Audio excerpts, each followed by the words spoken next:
Assalamu alaikum wa rahmatullahi wa barakatuhu.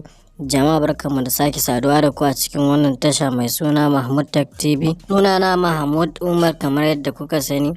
A yau za mu muku bidiyo ne yadda za ka mai da WhatsApp naka dark mode ba tare da ka je ka ɗauko wani application a cikin Play Store ba ko kuma makamancin haka. Ku biyo mu ku sha kallo. Kafin mu shiga bidiyon namu, don Allah duk wanda bai danna subscribe ba ya taimaka ya danna mana. Roƙo muke, ba umarni muke badawa ba. Ka gama? To na gode. Mutane da dama suna aiki da WhatsApp. Wani lokacin za ka kalla mutum yana so ya maida da WhatsApp nashi dark mode. Ya za ka yi ka maida shi? Ku biyo mu ku sha kallo. Ba tare da ɓata lokaci ba, mu shiga cikin bidiyon namu. Da farko za ka nemo WhatsApp naka kamar haka. Sai ka shiga. Idan ka shiga zai buɗe ma fuska kamar haka. A can sama za ku kalla wasu 'yan madannai guda 3. Sai ku danna. Idan kuka danna zai kawo ma zaɓuka kamar haka. Za ka je can ƙasa cikin settings. Za ka kalla rubuta settings, shine zaɓi na 5. Sai ka shiga.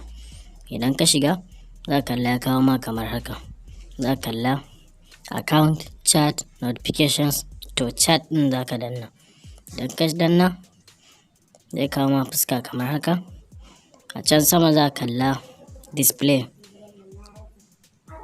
Za ka kalla team. To wannan kan team ɗin nan shi za ka danna. Idan ka danna za ka kalla light da dark. Sai ka danna kan dark. Idan ka danna dark sai ka danna off. Ba tare da wani ɓata lokaci ba, a take za ka kalla WhatsApp naka ya koma dark mode.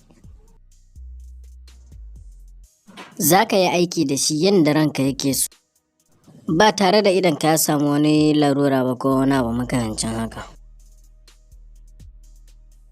Sannan kuma za mu sake kawo muku yadda za ka yi ka dawo da shi light kamar yadda yake asali daɗin. Kar ku manta don Allah, subscribe. Bayan ka danna subscribe sai ka danna ƙararrawar sanarwa da zarar mun ɗaura sabon shiri a kawo ma shi kai tsaye. Sannan ga hanyar da za ka bi ka dawo da shi yadda yake normal. Idan kuka duba a sama akwai wasu 'yan madannai guda 3, sai ku danna. Sai ka zaɓi zaɓi na 5 wato settings. Idan ka shiga settings zai kawo ma haka. Sai ka danna kan chat kamar da yadda muka yi na ɗazu. Idan ka danna chat zai kawo ma team. Sai ka danna kan team ɗin. Sai ka maida shi light. Ka maida sai ka danna OK.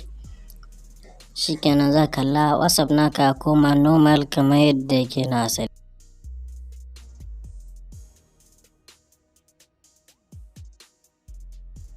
To jama'a, da duka nan muka kawo wannan shiri namu na yau, sai kuma gobe idan Allah ya kai mu. Kar ku manta ku taimaka ku danna mana subscribe.